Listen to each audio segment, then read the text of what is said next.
They say the forest forgets no one, but they never ask what happens when it starts remembering too much. Aranya is gone, swallowed not by death, but by something deeper, something that doesn't end. It becomes. Now, the silence she left behind is growing. In the roots, in the trees, in a girl named Aviya, who dreams in voices that aren't hers. This is not a return. This is a reckoning.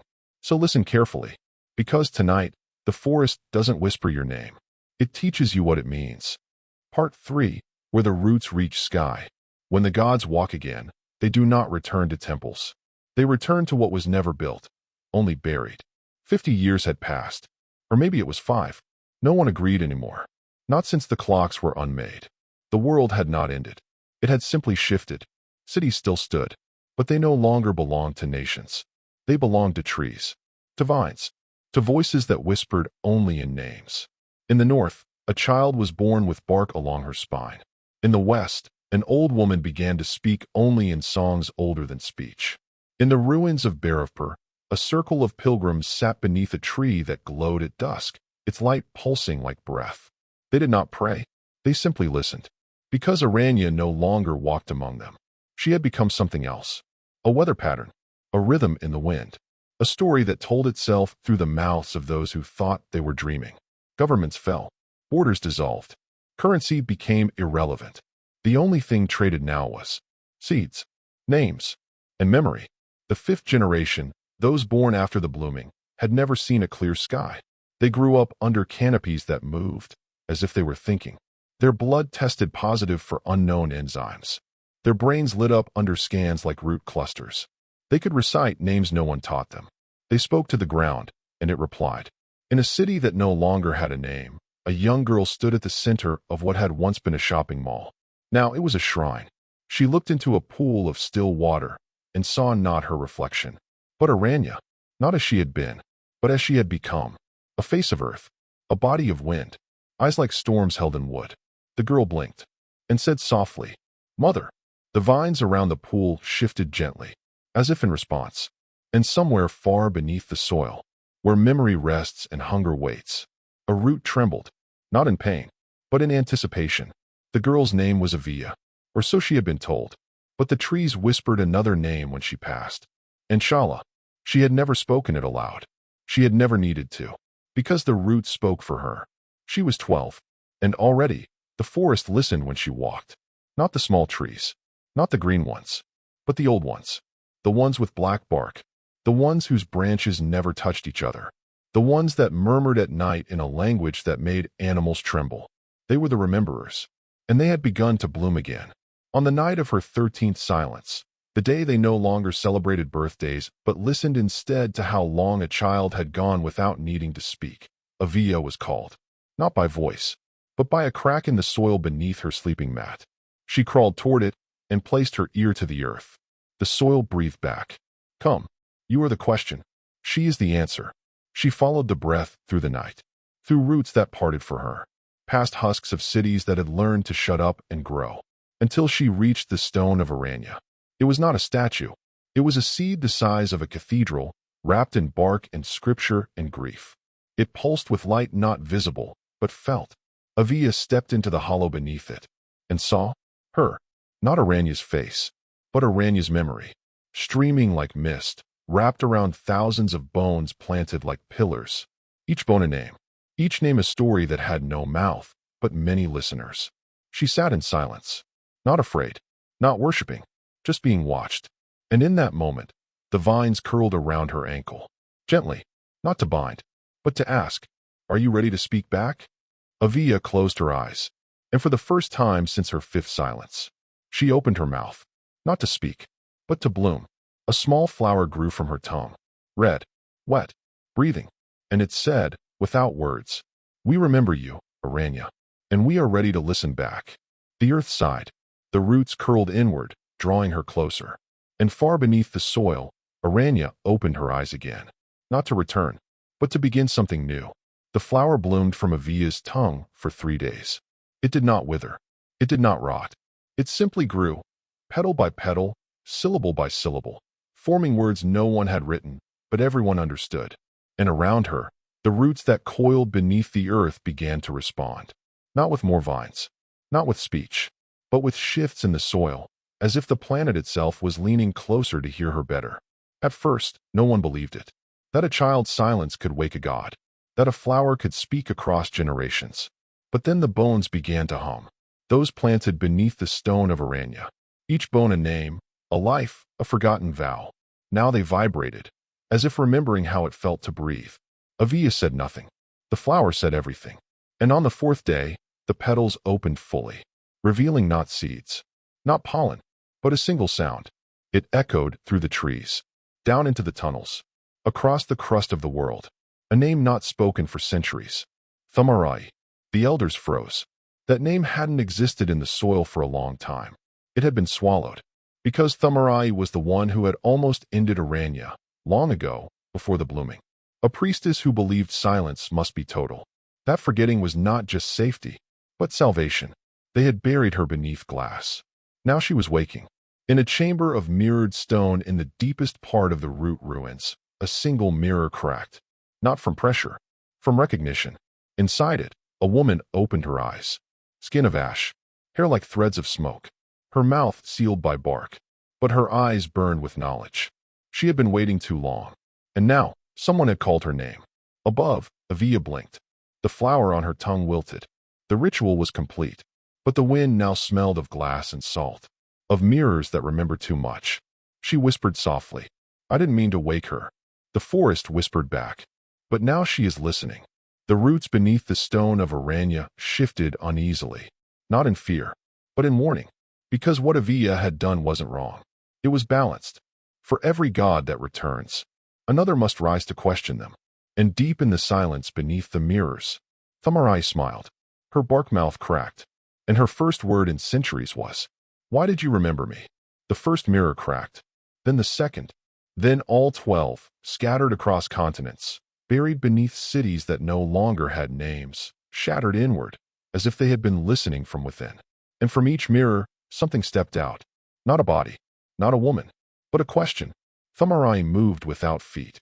She flowed, hair of broken silk, eyes like frost on ink, and bark that refused to bloom. She wore no crown, because she had refused the forest, and the forest, in turn, had buried her beneath reflection where memory cannot reach. Until now, the world knew her not by face, but by feeling. The moment you say, "I'm fine," while dying inside. The echo in your chest when you forget your mother's voice. The coldness in your breath when you cannot cry anymore. That was Thamarai, the echo of every memory you tried to drown. And now she had returned, because Aviya remembered her without permission. In the temple of echoing roots, the 6 remaining brides felt her arrive. One collapsed, one screamed, one simply turned to stone, because they remembered the last time Thamarai's name was spoken aloud. It had taken 300 lives to seal her, and a god to look away. Now, Aranya stirred, not as a queen, but as a mother. In the center of the banyan sky, the heart root pulsed erratically, and from the trembling core of Aranya's mind came a single phrase. "I loved her once." Elsewhere, Aviya stood beneath a shattered tree. The wind had stopped. Even the birds had turned their heads away. Only the petals of her tongue flower remained, and in them, Thamarai's whisper echoed again. "Why did you remember me?" Aviya could not answer. She didn't know, but her bones trembled, not in fear, but in understanding. Because now she knew. To remember is to resurrect, but to resurrect is to confront. Across the sky, clouds twisted into the shape of eyes, and the mirrors, though broken, began to reflect again. But this time, they showed not faces, but faults. Times we chose not to help. Moments we chose to look away. Truths we rewrote to make ourselves heroes. Thamarai had come to ask a final question. What part of memory is a lie? And in the hushed wind, Aranya whispered back. The part we never forgave ourselves for. Aviya fell to her knees. The roots did not catch her. They stepped back, because even they feared what happens when mirrors speak. The mirror had no frame, no reflection. It was simply presence. An oval of shifting light embedded in the roots beneath the world, wrapped in silence so complete that even thoughts trembled near it. They called it many things. The last reflection, the womb of contradiction, the eye that blinks inward. But Thamarai called it by its oldest name, her. Because to Thamarai, the mirror was not an object. It was a being, a creature that only reflected those who dared to reflect it back. Aviya stood before it now, not in courage, but in necessity. The mirror had begun to leak. From its edges, fog rolled out, not the kind that covered sight, but the kind that revealed what you buried. And the world was beginning to breathe it in. People remembered things they'd never experienced. A father cried over a child he never had. A woman whispered apologies in her sleep to a sister she'd never met. A soldier screamed awake, clutching an empty rifle, its barrel filled with petals. The past was folding, and the mirror was listening. Thamarai approached. Her voice was not wind or root or flame. It was a sigh of regret sharpened into a knife. "You summoned me, child," she said. "No," Aviya whispered. "I remembered you." Same thing. The mirror pulsed, and for the first time, Thamarai looked into it, not to see herself, but to see what remembered her. And what she saw made her step back. A field of ash, stretching into forever. A forest of statues, all with her face. A child buried beneath names she had never earned. And then, a woman in white, not Aranya, but Thamarai herself, holding a child, smiling, before the silence, before the burial, before the war of forgetting began. The mirror turned, not physically, but metaphysically, as if it were now looking at Aviya. And it spoke, not in voice, but in mirrored memory. She remembered you without permission. Now remember her, as she truly is. Aviya gasped, not from fear, but from volume. The memory hit like floodwater through her chest. She saw Thamarai as a healer, as a sister to Aranya, as the only one who asked, "What if remembering everything is what broke us in the first place?" The war had not been light versus dark, not silence against memory, but love against grief. And grief won, because neither of them had been allowed to forget each other. Now the mirror turned once more. One last image. Aranya, kneeling before a mirror. Not the forested queen, just a girl, alone, looking into the surface and saying, "I'm sorry I couldn't save you." Thamarai wept. The bark cracked across her cheeks, and roots did not grow from her tears, only flowers. For the first time, Aviya took her hand and whispered, "Maybe we're not meant to hold it all. Maybe we're meant to hold each other." The mirror pulsed and closed, not in defiance, but in peace. In the distance, the forest sighed, and from the soil, a voice no longer divided whispered, "Let the world remember the grief that love could not carry, and bloom anyway." The wind returned, not as storm, not as warning, but as breath, a slow inhalation that passed through the canopy, curling around pillars of bark and bone. It touched the still rivers. It moved the petals that grew from graves. It entered the lungs of the living and the dead alike. It did not ask to be worshipped. It asked to be heard. The mirror was gone, not shattered, not sealed, just closed, as if it had finished telling its part of the story. And now the story had moved on. Thamarai stood beside Aviya. Her roots no longer rejected the soil. Her breath no longer carried ice. She was not healed, but she was present. And that, in this world, was forgiveness enough. Above them, the branches of the great banyan stirred, and from within the sky canopy, Aranya emerged. No longer alone. She had not returned to rule. She had returned to listen. To the one she could not save. To the one she had buried. To the one who once said, "We must not carry everything." Now, she knelt before Thamarai and said, "Then help me carry this." The forest listened, and for the first time in centuries, it did not hunger. It simply held. The brides returned, their hands empty, their eyes full. They gathered around the circle of return, an open clearing where no tree grew. Until now, because as Aranya and Thamarai stood side by side, a new tree rose. Its trunk shimmered with both bark and mirrored glass. Its leaves were shaped like open hands, and at its base, the soil bore a single inscription. "We remember not to punish. We remember to begin again." All across the remembered world, the signs changed. No more prayers etched in walls. No more screams buried in roots.